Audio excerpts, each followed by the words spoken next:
Recording by Planet Music. Myra के करे जवाने छुटिया के जा लालटून परेम दीवाना डीजे भाई करे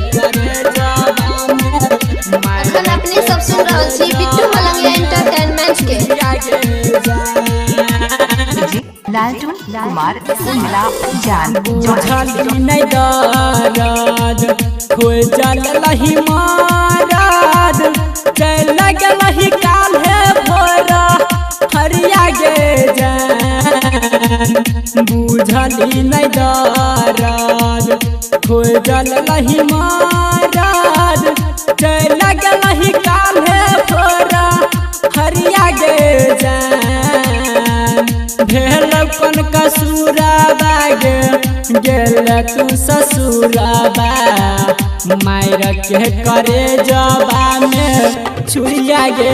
जान भेल कौन कसूराबा गे गेलही ससुराबा मायर के करे जबा में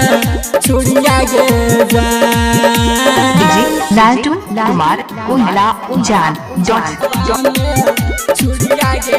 जान अभी आप सुन रहे हैं प्लैनेट म्यूजिक की शानदार प्रस्तुति। तोरा देखैले सुनन हगे सोना रोज तोरा पतैना जरिया गे जान तोरा देखैले सुनन हगे जानू रोज तोरा पतैना जरिया गे जान मैरा जे बजिया बौनै सुना है गई पगली मायरा गलही दिलावा पर छुरिया गे जान भेल कौन कसूराबा गे गेलही ससुराबा मायरा के करे जबा में छुरिया गे जान लालटून कुमार उमला जान अखन अपने सब सुन रहल छी बिट्टू मलंगिया एंटरटेनमेंट के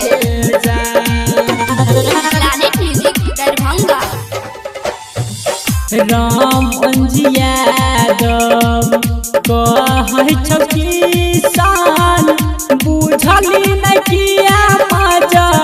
बुढ़िया गे जान सुमनयंकुश कहौ विवेक बने लिखिया तू दुरिया गे जान तोरे अचरा से फसरी लगैबो मारा गलही सीनावा में छुरिया गे जान भेल कौन कसूराबा गे गेलही ससुराबा मायर के करे जबा में